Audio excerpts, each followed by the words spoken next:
Ignition sequence start.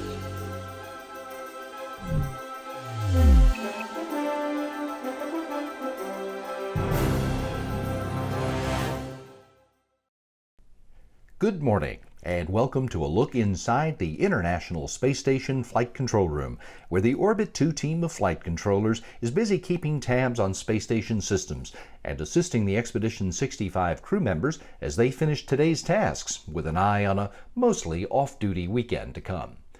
Commander Aki Hoshide and his crewmates have been digging into the deliveries on a cargo ship that arrived last week, breaking the seal on new experiments ranging from the interaction of microbes and their hosts to advances in the treatment of kidney stones. Houston Station on Space to Ground. Welcome to Space to Ground. I'm Sandra Jones. This week, a cargo dragon arrived to the space station, bringing with it a plethora of new science, and preps are underway for upcoming spacewalks. On Saturday, June 5th, the 22nd contracted SpaceX Dragon cargo spacecraft docked to the International Space Station. NASA astronauts Shane Kimbrough and Megan MacArthur monitored docking operations of the spacecraft. CRS-22 launched on Thursday, June 3rd from Launch Complex 39A at NASA's Kennedy Space Center in Florida, carrying with it science experiments, cargo, and supplies. Following the arrival of the spacecraft, the crew has been busy unloading the cargo dragon and diving into the science on board. Among the many experiments on board, one payload is the understanding of microgravity on animal-microbe interactions, or umami. This experiment examines the effects of spaceflight on the molecular and chemical interactions between beneficial microbes and their animal hosts. Millions of people worldwide suffer from chronic kidney disease. The arrival of the Kidney Cells 2 investigation will use a three-dimensional kidney cell model to study the effects of microgravity on the formation of microcrystals in kidney tubules. Results could lead to better treatments for conditions such as kidney stones. Flight engineer Shane Kimbrough configured the lyophilization 2 in microgravity investigation, which will examine gravity's effect on freeze-dried materials. This examination could result in improved freeze-drying processes for pharmaceutical or other industries. A new series of NanoRacks CubeSats were installed to the slide table deployer of the Kibo module. One of the CubeSats, RamSat, is an educational mission and will use multispectral and near-infrared cameras to study the effects of large-scale disturbances such as forest fires. To learn more about these new investigations and more, head to nasa.gov/ISS-science. Also on board Dragon were the new ISS Rollout Solar Arrays, or IROSAs, which will be installed during a pair of spacewalks later this month. On Wednesday, June 16th, NASA astronaut Shane Kimbrough and European Space Agency astronaut Thomas Pesquet will venture outside the space station's hatch to install the first IROSA solar array on the P6 truss for the 2B channel power system. We'll be covering the entire spacewalk live, and you can tune in beginning at 6:30 a.m. Eastern Time. But before the spacewalking duo heads out into the vacuum of space, you can learn more about this upcoming spacewalking series during the EVA preview briefing this Monday, June 14th at 2 p.m. Eastern Time. And that's Space to Ground for this week. Thanks so much for watching. We'll see you next week.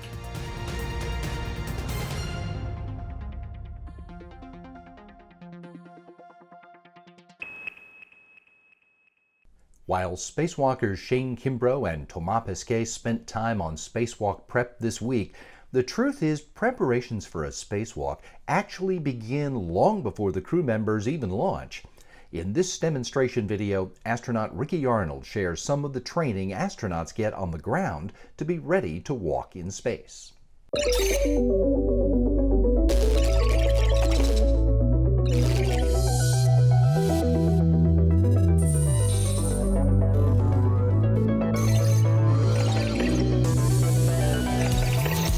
Welcome to the Quest airlock on the International Space Station. I'm Ricky Arnold, Expedition 56 flight engineer from NASA. Today we're going to talk about one of my favorite topics, extravehicular activity, or EVA.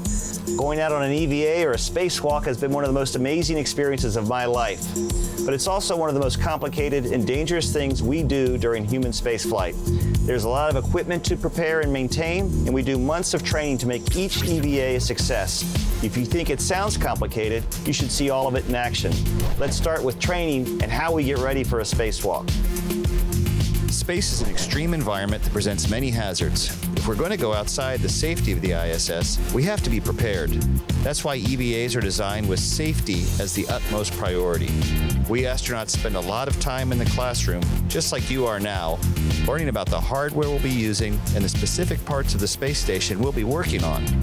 Then we get to go spend a lot of time training in NASA's giant pool, called the Neutral Buoyancy Lab, or NBL. Since it's impossible to simulate microgravity on Earth, the next best option is water. 6.2 million gallons of it.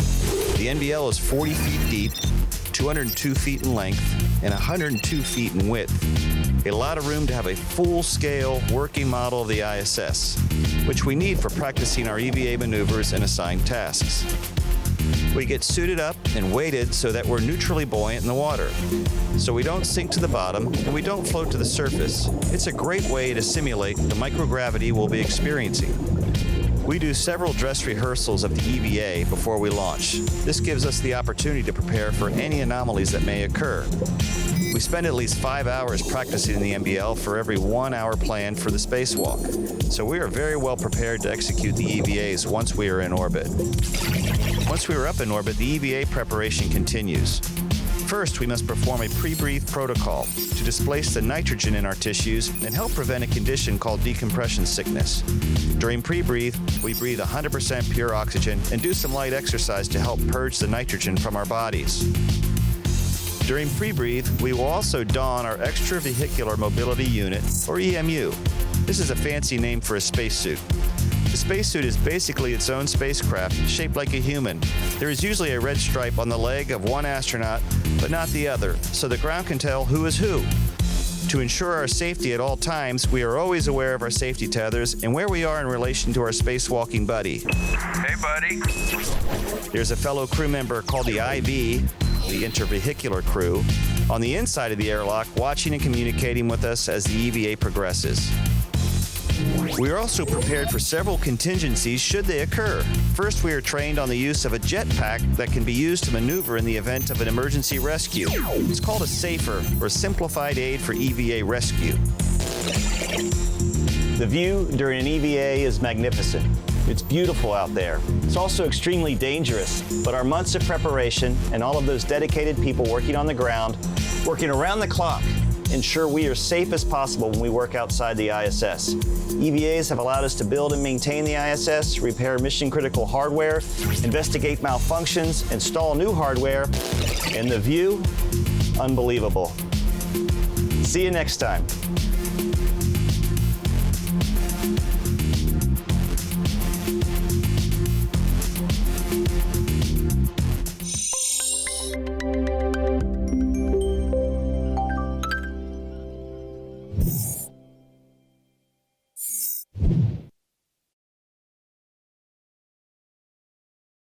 In a few minutes, we'll see Ricky Arnold again with a detailed review of the spacesuits the astronauts wear when they exit the vehicle.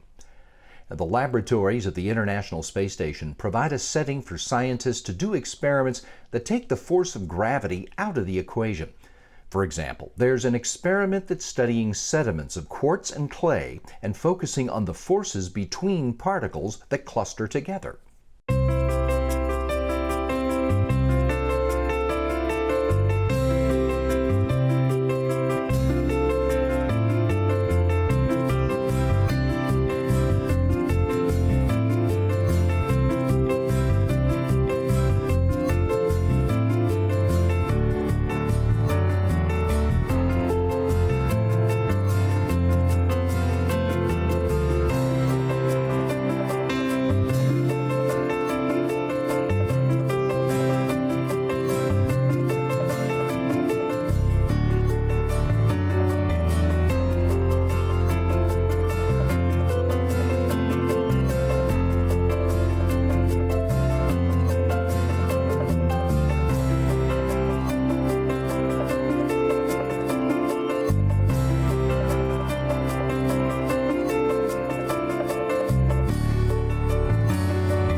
did you ever see a cancer experiment up close?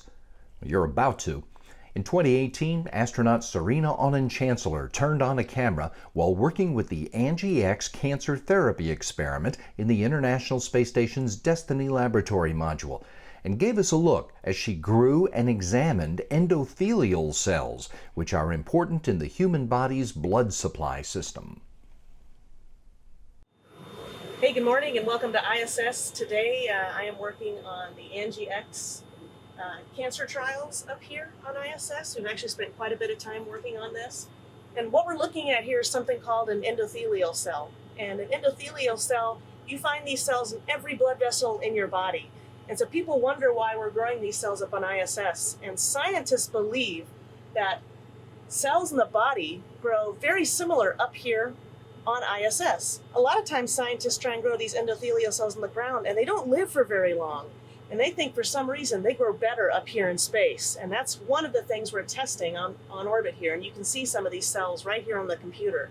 So why is this important? Well, endothelial cells help form blood supply. And tumors need blood supply to get bigger and bigger. And all of us have had someone impacted by cancer, whether it's a family member or a friend. And so we're always thinking, how can we fight this cancer? Well, one thing we're looking at is, can we grow these cells on orbit to test new cancer drugs to prevent that blood supply from growing? And if we can stop that tumor blood supply from growing, then we can help beat that cancer. So that's just one of the science experiments we're looking at here on the space station. This is where all the cells live in their biocell habitat. And when we're done working with them, we put them in something called Sable 2, which is up in the ceiling for ISS. And it feels all nice and warm and comfortable because it's just like the temperature of the human body. And so we let the cells live and grow there, and we've had them for almost 2 months now up here on ISS. We feed them, we give them nutrients, and they basically live. They're like miniature crew members living with us. So we're going to this new biocell, which is Delta 7. And these biocells here have been treated with varying levels of a cancer chemotherapy drug that is being tested out here on ISS. And so we are looking at the cells, the researchers look at the images that I take for them on the microscope to see how well that drug is impacting the connection between those endothelial cells to see if it will stop this tumor blood supply from growing.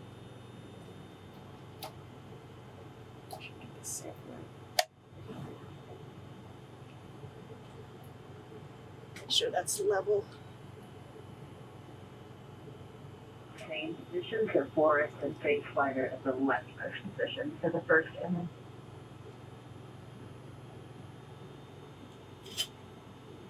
And you can see some of these tubule formations here also. A good spot. Yeah, I agree. It's a good spot. You do see definitely some of the tubule formations here and some of the gaps in between the cells. Really good representation of both of those. That's a really good spot.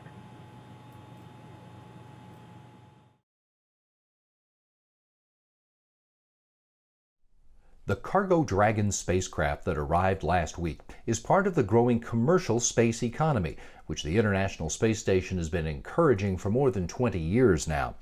The expansion of the commercial use of space not only fosters the growth of those companies, but it's aiding NASA as it continues to explore and discover what's out there beyond low Earth orbit.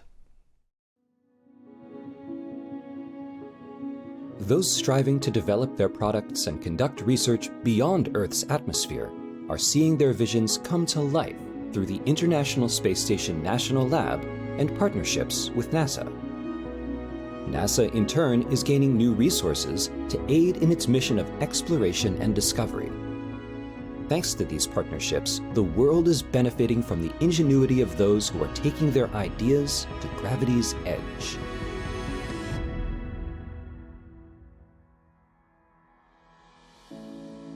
From transportation to satellite deployment to in-space research, a vibrant commercial space economy has been developing, and its value now exceeds $345 billion. Mike Reed is the manager of the ISS Business and Economic Development Office at Johnson Space Center. He explains some of the benefits of NASA investing in the commercial economy in space.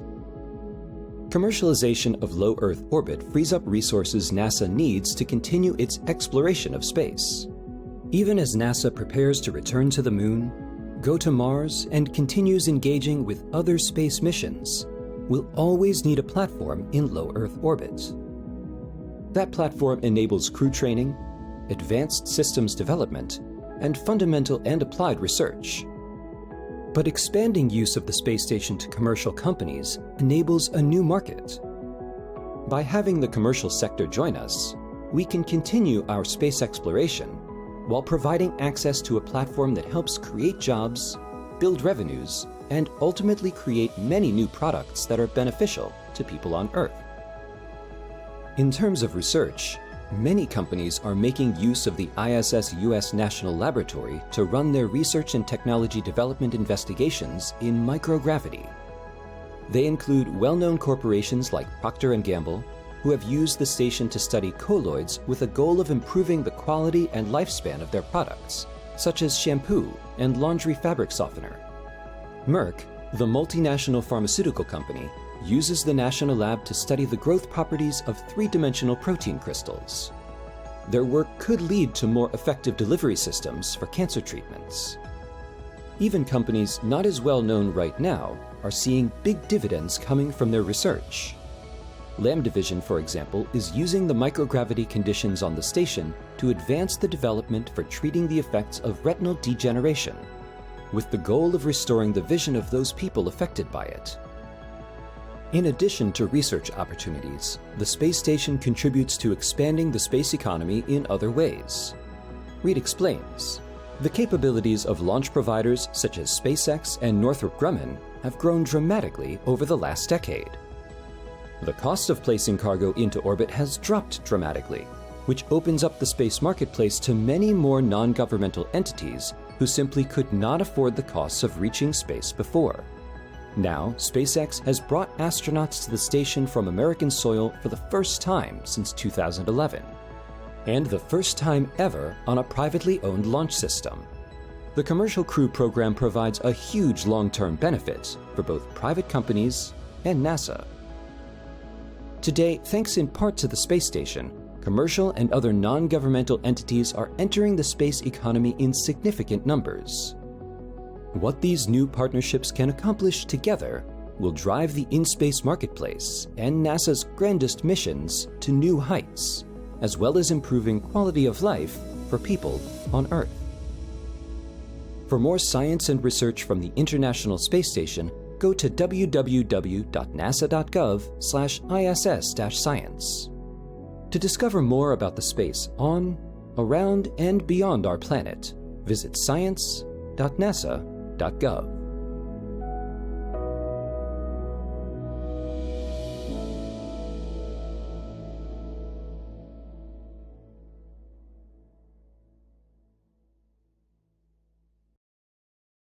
When astronauts go outside the International Space Station, as Shane Kimbrough and Thomas Pesquet will do next week, they are wearing what amounts to a human-shaped spaceship.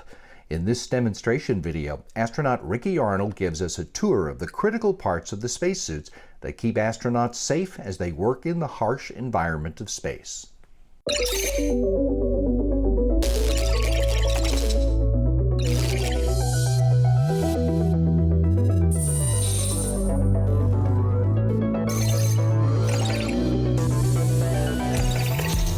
So we are standing in the Quest airlock, which is divided into two parts. We have the equipment lock and we have the crew lock. This equipment lock has a hatch right here that closes, and the crew lock has another hatch. The EMU, or the Extravehicular Mobility Unit, is our spacesuit, and it's divided roughly into two parts. We have the hard upper torso, which is almost like a turtle shell. It's a hard fiberglass shell, and then we also have the lower torso assembly.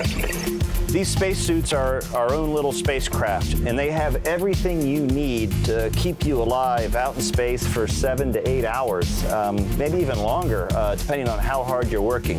The only thing that they do not have, and they have radios, it has oxygen, it has carbon dioxide scrubbing, it has temperature control, it has everything you need except for one thing. a restroom. And so when we get ready for our EVA, the first thing we put on in the morning is a diaper. And that's our first layer. Then over the diaper, we put on a pair of long johns, and that's to keep our arms and legs from getting scraped up. It also provides a little bit of wicking in case you're getting really hot and sweaty. The next layer is our liquid cooling garment. And the LCVG has little tubes running through it, which allow water to circulate inside the LCVG to provide cooling when we're outside working really hard. So we've got the diaper, we got long johns, we got the LCVG, and then we're going to wear our spacesuit. 7 layers from the bladder on the inside, which maintains pressure, and that's a rubberized bladder, all the way out to the white layer on the outside. The crew member inside the spacesuit is also wearing this, what we call a Snoopy cap. It's a communications cap. We have a radio, so we can talk to not only to Houston, but we can talk to people on the space station and to each other. So we wear this communication cap inside the helmet. Also another key component of the EMU or a spacesuit is the helmet. You can see the helmet has a gold visor which protects us from the rays of the sun that we can bring down.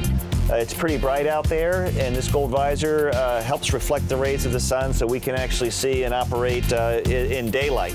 At nighttime, we can raise this visor up, gives us a clearer view, and additionally we have helmet lights built into the helmet. On top of the helmet, we also have a television camera, so the ground is able to watch us while we work through these TV cameras. The work is really all done with hands, and so our gloves are really our most important piece of equipment in order for us to work outside.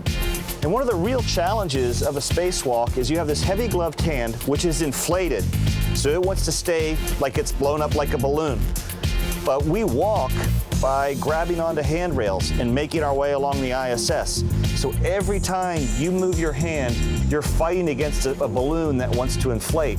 And then on top of that, all of our equipment is based on using your hands too. So after 6.5, 7 hours of kind of fighting against this glove, it's a really long day, and your hands are probably the thing that are most exhausted after 7 hours out on an EVA.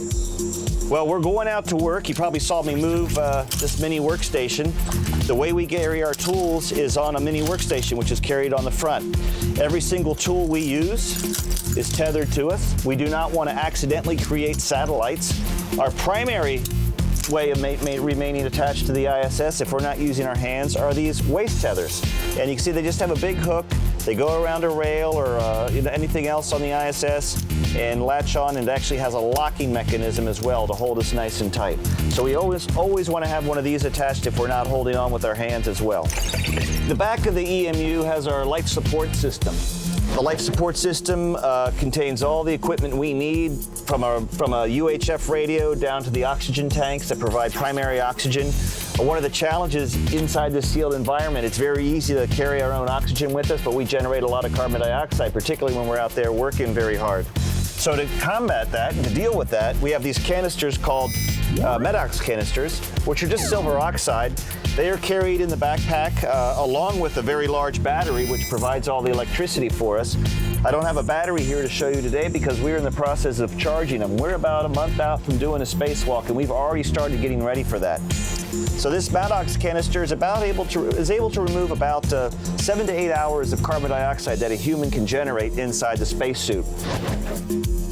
EVAs have allowed us to build and maintain the ISS, repair mission-critical hardware, investigate malfunctions, install new hardware, and the view, unbelievable. See you next time.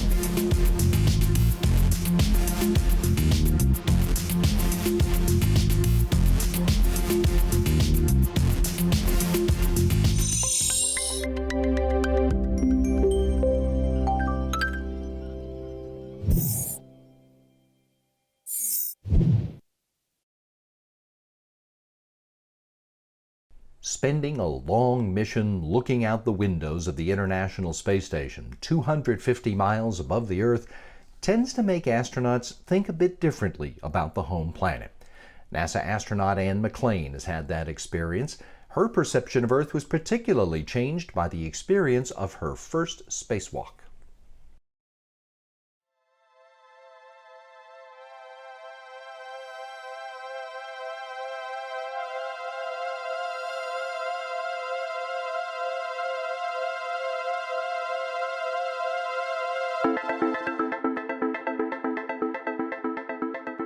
On the day of the spacewalks, I remember I was over the hatch and they said to open the hatch, and so I opened it up and it was daytime. And the only thing I could look at was straight down at the Earth. And for 10 minutes, I just watched the Earth going by below me, and the only thing separating it was just my visor. And it was really incredible.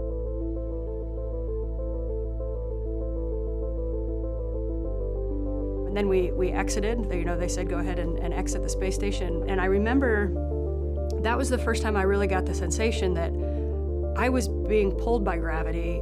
I was close to Earth, and I was very reliant on physics at that moment because I was holding on to the space station with one hand and my feet were dangling. I remember, not just through my visor, but looking down and you just see feet and then Earth, and you're holding on to the space station. And I mean, it was just incredible. Everything looked so large. But again, the most significant realization to me was looking out and realizing not how far I was from Earth, but how close I was to Earth and how connected I was to Earth, and how, we on the space station plus everybody on Earth and this planet is actually so small compared to this vastness of outer space.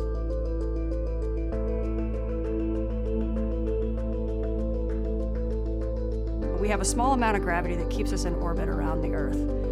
And I was keenly aware that Earth was holding on to us. We were attached to Earth. What was amazing to me was looking the other direction and looking out into deep space, and it was infinite.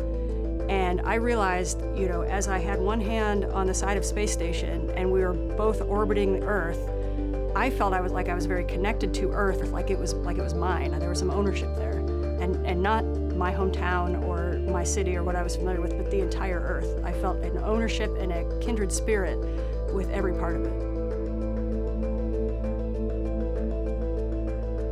You do feel this closeness to every human on Earth.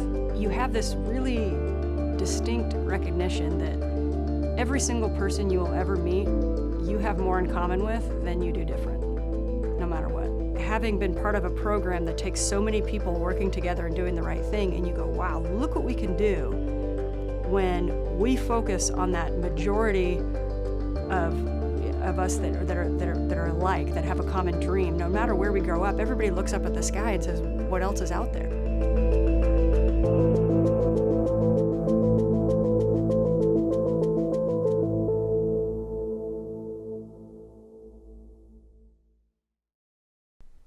If you want another look at any of the stories you saw today, you can always find them on YouTube and Facebook.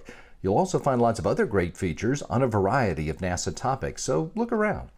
Now, if you're looking for good conversation about human spaceflight, check out Houston, We Have a Podcast. It's our weekly show talking to folks involved in all areas of space exploration. Today, we give the floor to a panel of college students interning at NASA centers around the country to hear how they got the jobs and some of the cool projects they've been working on to benefit themselves and the nation's space exploration effort. Go to nasa.gov/podcasts for this week's episode, all the previous episodes too, and the full library of all NASA podcasts, which are also on Apple Podcasts, Google Podcasts, and SoundCloud.